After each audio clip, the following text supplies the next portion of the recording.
Hey everyone, Dr. Adam here with another wellness video. I hope everyone is having a great week so far and a great St. Patty's Day.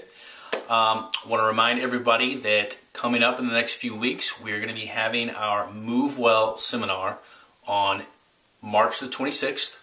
And that we're going to be going over the basics of exercise, movement, very, very simple things you can implement into your daily life if you're not already doing some type of exercise, but we're also going to be going over some new exercise concepts and ideas that you could implement with whatever you're already doing. So it's going to be a great class. We're going to have a lot of good information, and we still have plenty of seats, so feel free to sign up for that and bring friends and family.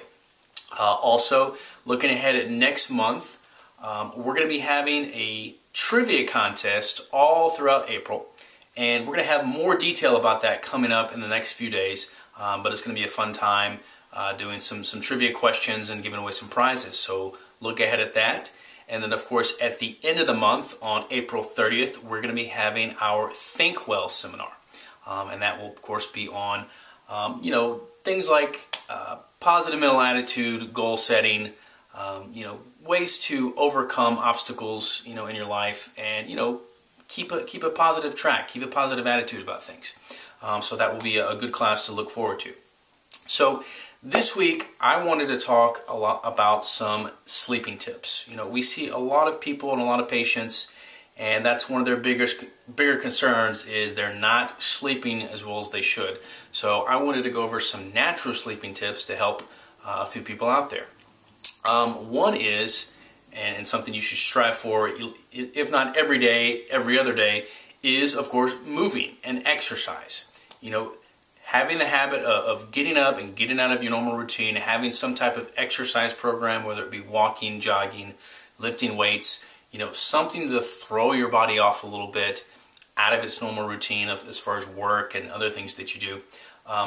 But moving and moving gives your brain good signals, and exercise gives your brain good signals.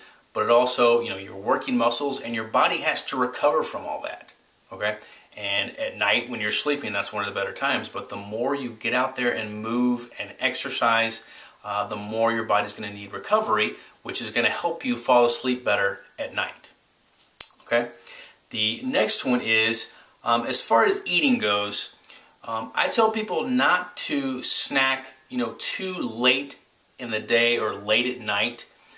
Particularly with carbohydrates and more sugary types of foods.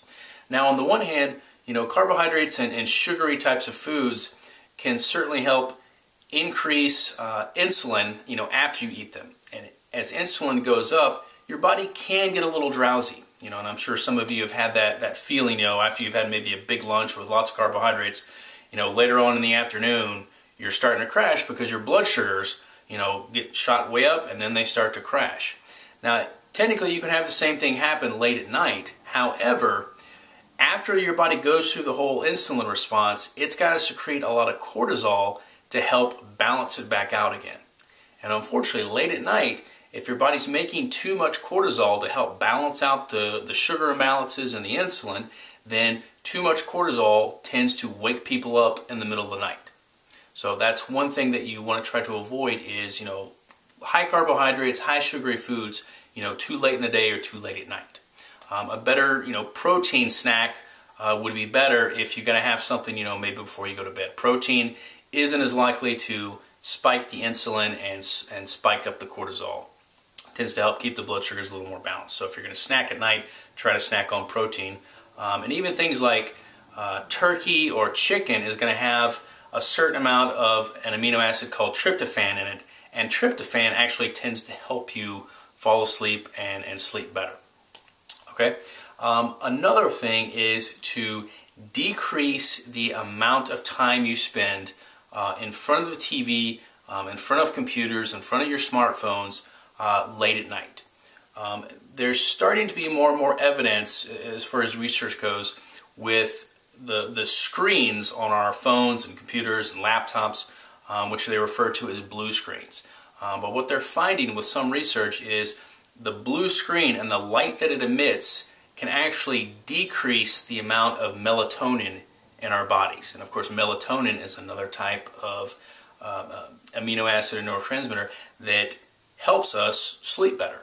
Okay, but blue screens tend to decrease it. So if at all possible, you want to decrease the amount of time you spend at night, maybe an hour or two before you go to bed. Try not to be right in front of your laptop or computer, or having the smartphone right in your face. It can be one of those things that might be one of the reasons why you either can't go to sleep or you're waking up in the middle of the night. Another thing is to develop a routine. Make sure you're trying to go to sleep, if possible, at around the same time every night. Your body does tend to like routines like that. Your brain likes routines like that because it helps keep things nice and straight and narrow, so your body can get used to that type of cycle and those circadian rhythms. So developing a routine every night is also helpful. Now, I get asked a lot about, well, what are supplements that you can help as far as naturally getting to sleep better? And there are a few, but I advise people to be very careful with these. A couple of the more simple ones would be B1 vitamins and magnesium. Those tend to help people sleep better and get more restful sleep.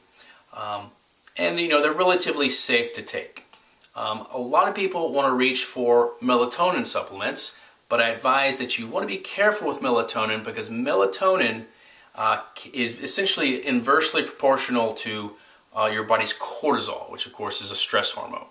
And if you're taking too much melatonin, a lot of times that can suppress the cortisol. And at first you might say, well, that's good, but suppressing too much cortisol can actually put your body into more stress because it doesn't have the cortisol that it needs in order to help you deal with stress or even help you go to sleep or deal with insulin resistance and blood sugars. And it turns into another vicious cycle that can go back and affect your sleep again. So you definitely want to be very careful with melatonin. If you're going to use something like that, you want to make sure it's just on a temporary basis. Another well-known natural supplement is valerian root. And of course, valerian root can be also very helpful with helping people get to sleep better. But once again, you want it to be one of those things where maybe you just use it on a temporary basis because you don't want to get your body used to having to have that all the time. Just like, you don't necessarily want it to be used to, if somebody has to take a medication all the time just to help them go to sleep.